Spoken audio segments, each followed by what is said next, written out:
नमस्कार साथियों, दिव्य ज्ञान के YouTube चैनल में आपका स्वागत है। मेरा नाम है ग्रीस मिश्रा और आप देख रहे हैं सहायक अध्यापक LT पर आधारित हमारी विशेष सीरीज शिक्षण अभिरुचि, जिसका आज का टॉपिक है व्यक्तिगत विभिन्नता या फिर इसे अंग्रेजी में कहते हैं इंडिविजुअल डिफरेंस।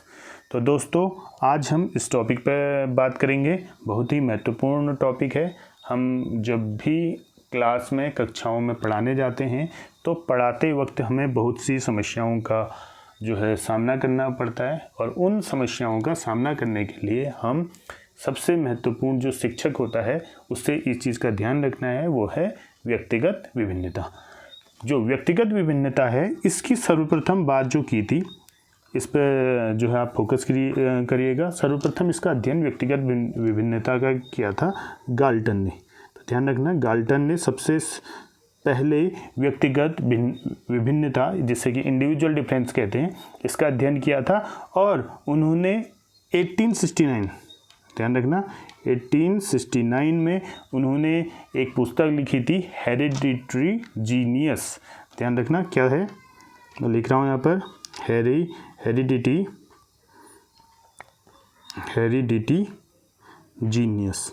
इस पुस्तक में सबसे पहले इन्होंने बात की थी व्यक्तिगत विभिन्नता की। तो व्यक्तिगत विभिन्नता से ऐसा ही क्या हो सकता है? व्यक्तिगत विभिन्नता होती है हम क्लास के परिप्रेक्ष्य में देखेंगे। क्लास में बहुत अलग अलग प्रकार के बच्चे होते हैं, उनमें सोचने की क्षमताएं अलग होती हैं, समझने की क्षमताएं अलग होती हैं, आयु स्तर अलग होता है, उनकी शिक्षाएं अलग होती है, जाति, लिंग, पृष्ठभूमि, बुद्धि, वंशानुक्रम। तो इनके आधार पर बच्चों की सीखने की गति भी अलग अलग होती है। तो उसके आधार पर हम क्लास में शिक्षण करते हैं व्यक्तिगत विभिन्नता के आधार पर। तो आज हम इसी टॉपिक पर बात करने वाले हैं। तो सर्वप्रथम एक परिभाषा है स्किनर की, तो आप देख लीजिएगा। इसे इसमें है नहीं, लेकिन मैं आपको ऑरली बताऊंगा उसे। तो स्किनर ने कहा है, व्यक्तिगत विभिन्नता में संपूर्ण व्यक्तित्व का कोई भी ऐसा पहलू सम्मिलित हो सकता है जिसका माप किया जा सकता है। तो स्किनर की बहुत ही महत्वपूर्ण परिभाषा है, आप ध्यान रखिएगा कि व्यक्तिगत विभिन्नता में संपूर्ण व्यक्तित्व का कोई भी ऐसा पहलू सम्मिलित हो सकता है जिसका माप किया जा सकता है। इसी प्रकार एक परिभाषा है ड्रेवर की।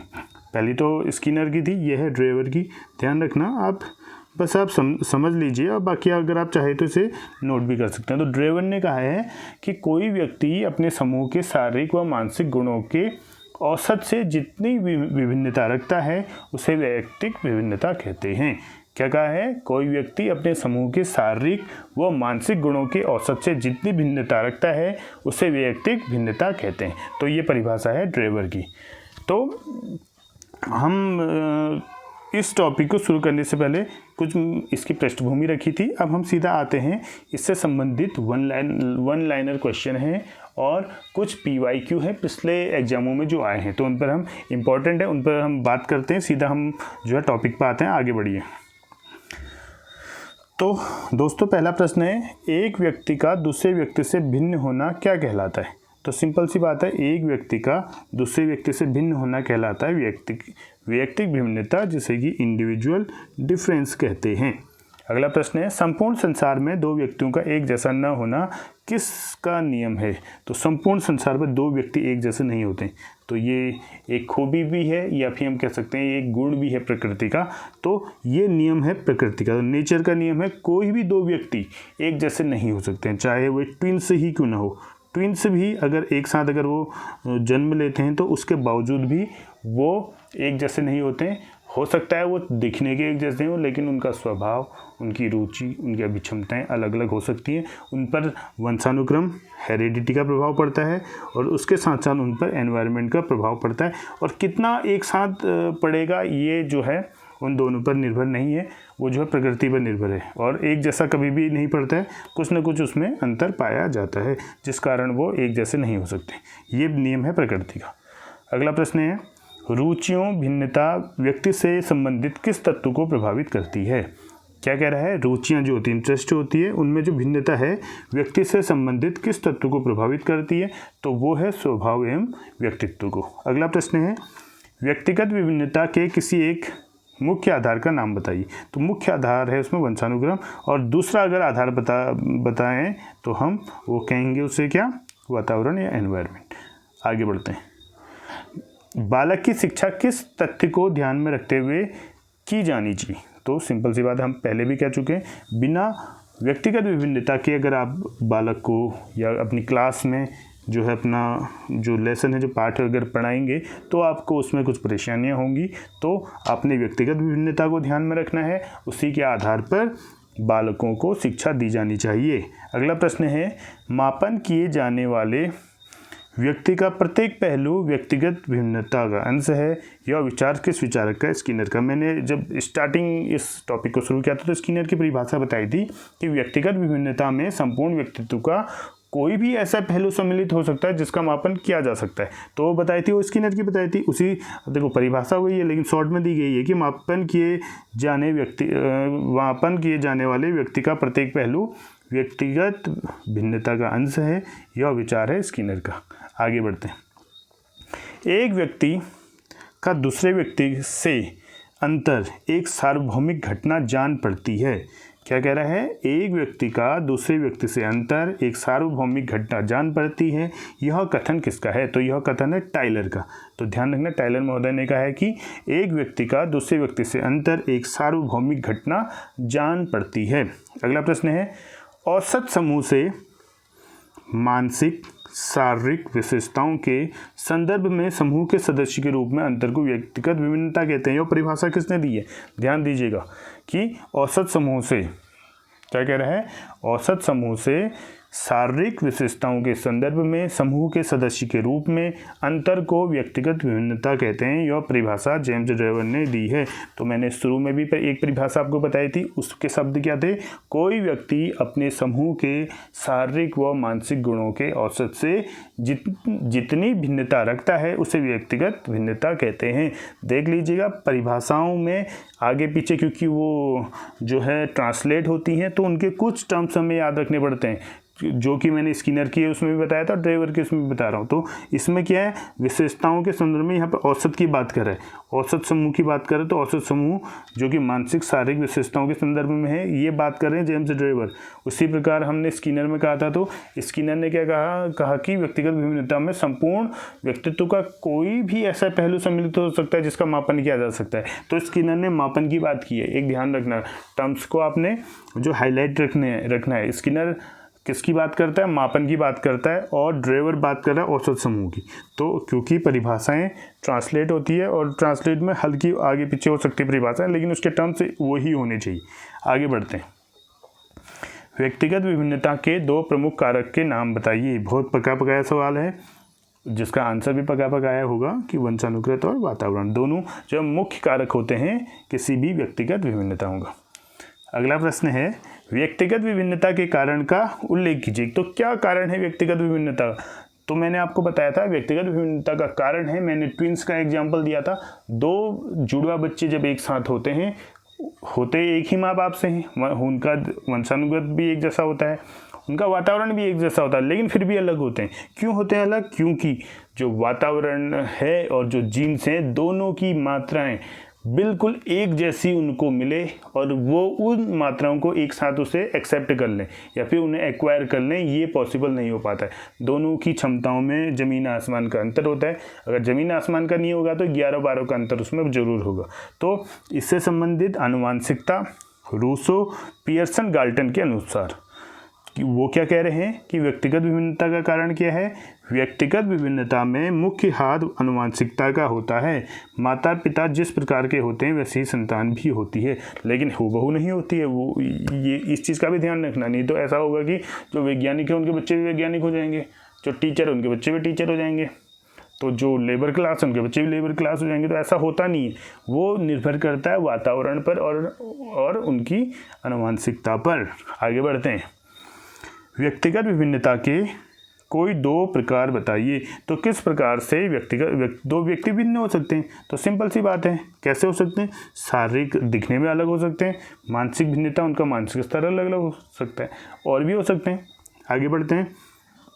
व्यक्तिगत विभिन्नताओं का अध्ययन सर्वप्रथम किसने किया था? तो व्यक्तिगत विभिन्नताओं का सर्वप्रथम अध्ययन किया था वो थे एफ गाल्टन, जो मैंने आपको बताया था। इन्होंने सर्वप्रथम 1869 में अपनी बुक हेरिडिटी जीनियस, उनकी एक बुक थी हेरिडिटी जीनियस, उसमें सर्वप्रथम उल्लेख किया था व्यक्तिगत विभिन्नता का। अगला क्वेश्चन है, व्यक्तिगत विभिन्नता पर आधारित किन्हीं 2 शिक्षण विधियों के नाम बताइए। ऐसे 2 शिक्षण विधि जिनमें व्यक्तिगत विभिन्नता का ध्यान रखा जाता है, तो उनमें आते हैं मोंटेसरी प्रणाली आती है और डॉल्टन प्रणाली आती है, जिसमें आईडी यानी कि इंडिविजुअल डिफरेंस का ध्यान दिया जाता है। अगला प्रश्न है, हम सभी अपनी बुद्धि, प्रेरणा, अभिरुचि आदि के संदर्भ में भिन्न होते हैं। यह सिद्धांत किसको डिनोट करता है? क्या कह रहा है? हम सभी अपनी बुद्धि में जो प्रेरणा है, अभिप्रेरणा है, अभिरुचि है, सभी में क्या होते हैं? भिन्न होते हैं। यह सिद्धांत है व्यक्तिगत विभिन्नता का। सिंपल सा प्रश्न था। आगे बढ़ते हैं। संभवतः व्यक्ति योग्यताओं की विभिन्न नेताओं के बजाय व्यक्तित्व की विभिन्न नेताओं से अधिक प्रभावित होता है। यह कथन दिया था, ये कथन दिया है टॉयलर ने। तो टॉयलर कह रहे हैं कि संभवतः व्यक्ति योग्यता के विभिन्न नेताओं के बजाय व्यक्तित्व की विभिन्न नेताओं से अधिक प्रभावित होता है। यह कथन दिया था टॉयलर ने। और इसी परिभाषा को इस तरीके से भी कह सकते हैं कि शरीर के आकार और रूप, शारीरिक कार्य, गति की क्षमताओं, बुद्धि उपलब्धि, ज्ञान, रुचियों, अभिवृत्तियों और व्यक्तित्व के लक्षणों में मापी जाने वाली विभिन्नताओं का अस्तित्व सिद्ध हो चुका है। ये परिभाषा भी टॉयलर की है। तो 2 परिभाषाएं टॉयलर की है, ध्यान रखना। जो एक जो है संभवतः व्यक्ति योग्यता की विभिन्न नेताओं के बजाय व्यक्तित्व की विभिन्न नेताओं से अधिक प्रभावित होता है, ये भी टॉयलर ने कहा है। और दूसरा जो टॉयलर का है, इसे आप नोट कर सकते हैं कि शरीर के आकार और रूप, शारीरिक कार्य, गति की क्षमताओं, बुद्धि, उपलब्धियों, ज्ञान, रुचियों, अभिवृत्तियों और व्यक्तित्व के लक्षणों में मापी जाने वाली विभिन्नताओं का अस्तित्व सिद्ध हो चुका है। ये कथन है टाइलर का, तो ध्यान रखिएगा। आगे बढ़ते हैं। व्यक्तिगत विभिन्नताएं हैं, तो व्यक्तिगत विभिन्नताएं क्या? सिंपल सी बातें हैं, जो बौद्धिक स्तर में, शारीरिक स्तर में, व्यक्तिगत संबंधी विषय में अलग अलग कैरेक्टर दिखाते हैं, तो वही है व्यक्तिगत विभिन्नता। आगे बढ़ते हैं। व्यक्तिगत विभिन्नता को प्रभावित करने वाले कारक कौन कौन से हैं? ये जो है प्रश्न आ चुका है, वातावरण एवं वंशानुक्रम। अगला प्रश्न है, मानसिक विभेद के अंतर्गत क्या नहीं आता? तो क्या नहीं आता है? मानसिक के अंदर शारीरिक नहीं आएगा। सिंपल सी बात है, शारीरिक के अंदर मानसिक नहीं आएगा। आगे बढ़ते हैं। व्यक्तिगत विभिन्नताओं को मुख्य रूप से कितने वर्गों में बांटा जाता है? तो व्यक्तिगत विभिन्नताओं को मुख्यतः जो है 2 वर्गों में बांटा जाता है। तो ध्यान रखना, वैसे बहुत अलग अलग उसमें आप माप सकते हैं। तो इसमें 2 चीज़ें आती हैं, एक आती है मानसिक भिन्नता आती है इसमें, और एक शारीरिक भिन्नता आती है। आने के लिए उसके अंतर्गत फिर अब बहुत चीज़ें आएंगी, ध्यान रखिएगा। 2 चीज़ें हैं जिसमें एक मानसिक आएगी मेंटल, और एक आएगी फिजिकल यानी कि शारीरिक। तो 2 चीज़ की भिन्नताएँ होती है व्यक्तिगत विभिन्नताओं के अंतर्गत। आगे बढ़ते हैं। व्यक्तिगत विभिन्नता के अध्ययन से कौन से 2 मनोवैज्ञानिक संबंधित हैं? तो व्यक्तिगत भिन्नता से हैं कैटल हैं, गाल्टन हैं, स्किनर ने भी कहा है वैसे, और ड्रेवर ने भी कहा है, और टाइलर ने भी कहा है। तो इन 5 का आप नाम ध्यान रखना, गाल्टन, कैटल, स्किनर, ड्रेवर और टाइलर। आगे बढ़ते हैं। आज हमारा यह विचार है कि व्यक्तिगत विभिन्नता में संपूर्ण व्यक्तित्व का कोई भी ऐसा पहलू सम्मिलित हो सकता है जिसकी माप की जा सकती है। यह कथन किसके द्वारा दिया गया है? स्किनर। ये प्रश्न पहले भी आ गया, मैंने कहा था जहाँ पर भी मापने की बात आएगी, ये माप हो रहा है, माप है इसका, यहाँ पर माप नहीं होगा, माप होगा, ठीक है। तो क्या है, आज हमारा यह विचार है कि व्यक्तिगत विभिन्नताओं में संपूर्ण व्यक्तित्व का कोई भी ऐसा पहलू सम्मिलित हो सकता है जिसकी माप किया जा सकता है। तो यह कथन स्किनर ने दिया है। हम इससे पहले भी पढ़ चुके हैं, जो हमने इस तरीके से परिभाषा कही थी कि व्यक्तिगत विभिन्नता में संपूर्ण व्यक्तित्व का कोई भी ऐसा पहलू सम्मिलित हो सकता है जिसका मापन किया जा सकता है। आगे बढ़ते हैं। बालक की विभिन्न नेताओं के मुख्य कारणों को प्रेरणा, बुद्धि, परिपक्वता और वातावरण संबंधी उद्दीपक की विभिन्न नेताओं द्वारा व्यक्त किया जाता है। यह कथन किसने दिया था? तो ये कथन दिया है गैरिसन ने। आगे बढ़ते हैं। किस मनोवैज्ञानिक ने मानव प्रकृति के आधार पर व्यक्तित्व के 2 प्रकार बताए हैं, अंतर्मुखी एवं बहुमुखी। यह है पिछले हमने इससे पहले जब पर्सनैलिटी पढ़ा था तो उसमें हमने पढ़ा था अंतर्मुखी, बहिर्मुखी, और मैंने आपको बताया था एक चीज़ और होती है इसमें, उभयमुखी भी होता है। तो 3 प्रकार हैं इसमें, उभयमुखी भी होता है, 3 प्रकार हैं। तो ये तीनों प्रकार बताएं, जुंग या फिर युंग जो है, जुंग या यंग भी उसे बोलते हैं। आगे बढ़ जाएं। डाल्टन प्रणाली तथा प्रयोगशाला प्लान की रचना का श्रेय किसे जाता है? जो डाल्टन प्रणाली है और प्रयोगशाला प्लान की रचना का श्रेय जाता है पार्कहर्स्ट को। अगला प्रश्न है, अभिक्रमित अनुदेशन के प्रतिपादक कौन है? यह है स्किनर। अगला प्रश्न, किंडरगार्टन प्रणाली के जनक हैं, किंडरगार्टन के जनक माने जाते हैं फ्रोबेल को। विनेटिका प्रणाली के प्रतिपादक हैं, यह है डॉक्टर कार्ल्टन बासबर्न। अगला प्रश्न है, ज्ञान के छोटे छोटे अंशों को एक तार्किक क्रम में व्यवस्थित करने को अभिक्रम व इसकी समग्र प्रक्रिया को अभिक्रमित अनुदेशन कहते हैं। यह परिभाषा किसके द्वारा दी गई है? तो यह परिभाषा दी है फ्रेंड स्टोफेल द्वारा। आगे बढ़ते हैं। अब देखिए ये तो 1 लाइनर क्वेश्चन थे। अब कुछ हम जो है आपको इम्पोर्टेंट PYQ हैं जो पुराने एग्जाम में आए हैं उनसे संबंधित आपको क्वेश्चन बताते हैं। तो देखिएगा, व्यक्तिगत विभिन्नता के आधार पर कौन सा विकल्प उपयुक्त है? तो कौन कौन सा है देखिए, लिंग के आधार पर बालकों का कक्षा विभाजन, बुद्धि के स्तर पर बालकों का कक्षा विभाजन, लिंग के आधार पर गृह कार्य में विभिन्नताएं, या बाल केंद्रित शिक्षण विधियों का प्रयोग। तो सिंपल सी बात है, विभाजन नेगेटिव आंसर है। विभाजन जहाँ पर भी आएगा नेगेटिव है।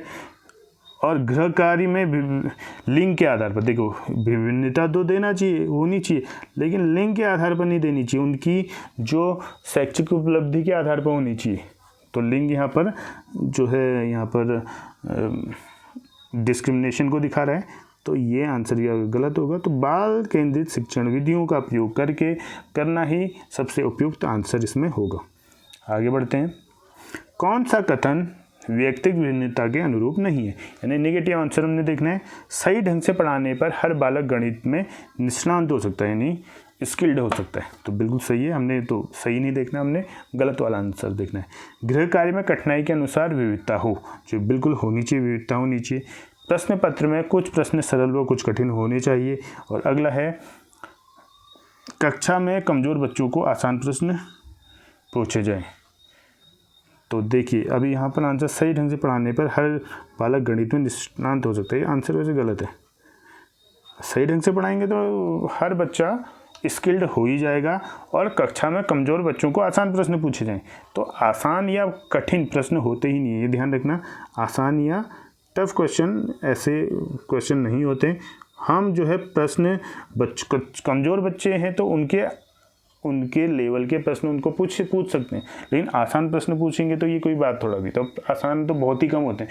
अगर आपको उसे हम कोई साइंस का टॉपिक पढ़ा रहे हैं और उससे हम बोल देंगे आसान प्रश्न, तो ये भी हो सकता है कि आपका नाम क्या है, आपके पापा का नाम क्या है। तो ऐसे प्रश्न हमने उनसे नहीं पूछने, तो ध्यान रखिएगा। अगला प्रश्न है, मानसिक रूप से पिछड़े बालकों के लिए उपयोगी व्यूह रचना है। तो उपयोगी व्यूह रचना क्या है? तो देखिए उपयोगी व्यूह रचना हमने इसमें देखनी है क्या है। उन्हें लक्ष्य निर्धारित करने के लिए प्रोत्साहित करना है, कार्यों को मूर्त रूप से समझना है, स्व अध्ययन के अवसर देना है, सहायता के लिए बारह के संशोधन को प्राप्त करना है। तो देखिए ये भी आंसर तो आपको सभी सही लग रहे हैं, लेकिन क्या कह रहा है, जो पिछड़े बालकों के लिए उपयोगी व्यूह रचना वो हो सकती है जो उनको मूर्त रूप से समझाएं।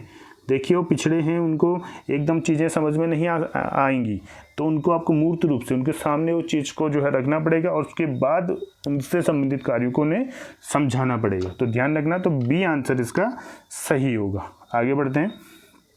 विशिष्ट बालक हैं, तो क्या हो सकते हैं जो विशिष्ट बालक? पिछड़े बालक, प्रतिभाशाली बालक, मंदबुद्धि बालक, सभी। तो विशिष्ट बालक में सब आते हैं। तो विशिष्ट बालक में बहुत ब्रिलियंट बच्चे भी आते हैं और बिल्कुल मंदबुद्धि भी आते हैं, तो ध्यान रखना। और पिछड़े बालक भी आते हैं, तो ये सभी आंसर इसका सही होगा। तो विशिष्ट बालक में पिछड़ा बालक भी होता है, प्रतिभाशाली बालक भी होता है, मंदबुद्धि बालक सभी आ सकते हैं। इससे क्योंकि उनमें कुछ विशिष्ट विशेषताएँ हैं, तभी उन्हें हम जो है विशिष्ट बालक कह रहे हैं। अगला प्रश्न है, लड़के मारपीट, झगड़ा व खेलकूद पसंद करते हैं जबकि लड़कियां गुड़िया से खेलना, घर का काम व सुंदर वस्त्र पहनना ये जो है पसंद करती। तो यह कैसा भेद है? कैसा? सीखने का भेद है, योग्यता का भेद है, रुचि का भेद है, लिंग भेद है। अब देखो यहाँ पर आंसर रुचि का दिया गया है, लेकिन आज के परिप्रेक्ष्य में हम इसे रुचि का नहीं कहेंगे, क्योंकि जैसा आप वातावरण लड़कों को या लड़कियों को आप जो है बॉयज़ को और गर्ल्स को देंगे वो उसी के अनुसार बनेंगी। क्योंकि हमारा समाज लड़कियों को बोलता है कि वो गुड़िया से खेलना चाहिए, घर का काम करना चाहिए, सुंदर वस्त्र पहनना चाहिए। ये उनका बाद में वैसा समाज हो जाता है, तो इसलिए उनको वो चीज़ पसंद आती है। जबकि लड़के पे शुरू से मारपीट, झगड़ा, खेलकूद इस टाइप में जो उनके सामने समाज प्रतिमान स्थापित करता है, तो इसलिए वो करते हैं। तो यह एक प्रकार का लिंग भेद है, ध्यान रखिएगा। इससे लिंग भेद के अंतर्गत बोलेंगे, क्योंकि समाज आपको जिस समाज में बच्चा जाता है वो जो है उसके अनुसार ढल जाता है। तो हमारा अगर समाज लड़कियों के लिए ही अगर ये फर्स्ट वाली चीज़ देंगे तो लड़कियां वैसी हो जाएंगी, और समाज अगर लड़कों को ये सेकंड वाली कंडीशन उनको देंगे तो लड़के गुड़ियों से खेलना, घर का काम और सुंदर वस्त्र पहनना पसंद करेंगे। तो ये समाज पर निर्भर करता है, और ये लिंग भेद का सबसे बड़ा कारण है। तो दो चीज़ें होती हैं, एक जेंडर होता है और एक सेक्स होता है। एक जेंडर होता है और एक सेक्स होता है। तो जो सेक्स है ये बायोलॉजिकल है, हमें ये जो है जन्म से प्राप्त होता है, और जेंडर ये समाज से प्राप्त होता है, ध्यान रखना।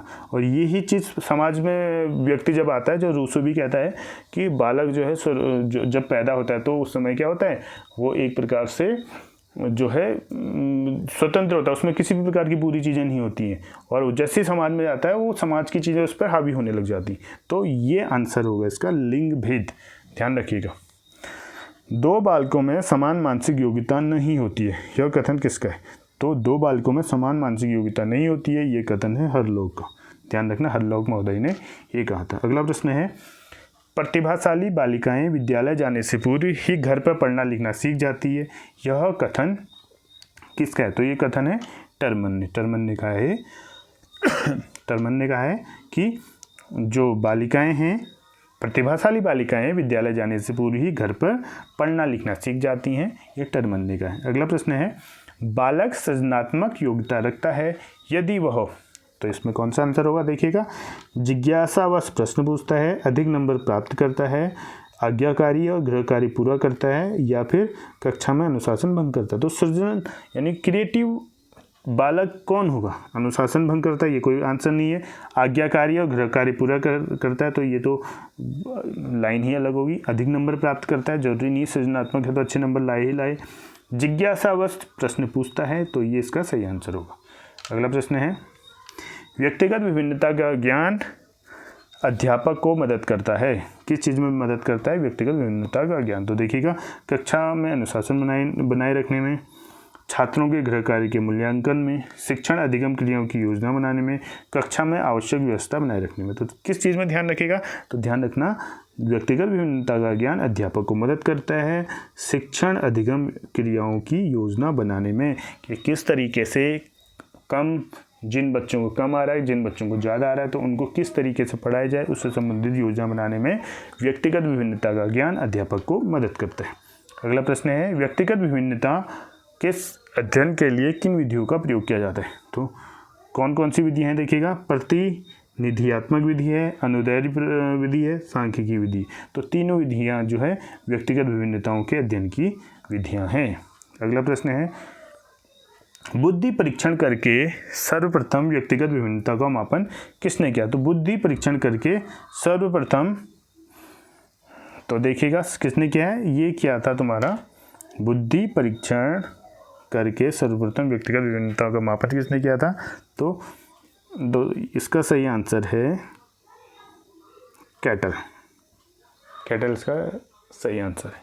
अगला प्रश्न है, मानव सृजन विज्ञान के अध्ययन में कौन अधिक इच्छुक था? तो कहने का मतलब है, मानव सृजन विज्ञान के अध्ययन में कौन अधिक इच्छुक था? तो सबसे ज़्यादा जो है मानव सृजन विज्ञान का अध्ययन जो किया था वो किया था गाल्टन ने।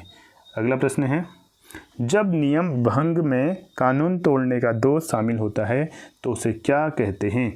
जब नियम भंग, अगर कोई नियम बनाया उसको तोड़कर कानून तोड़ा जाता है तो उसे हम क्या कहते हैं, किस श्रेणी में रखते हैं, उसे अपराध की श्रेणी में रखते हैं। तो कुछ समस्या से बड़ी चीज़ हो जाती है और आचरण भी नहीं है, वो एक प्रकार का अपराध है, क्योंकि वो जो देश या फिर राज्य या फिर आपके जो कानून होते हैं उनको तोड़ देता है, तो वो दोष जो है अपराध की श्रेणी में आ जाता है।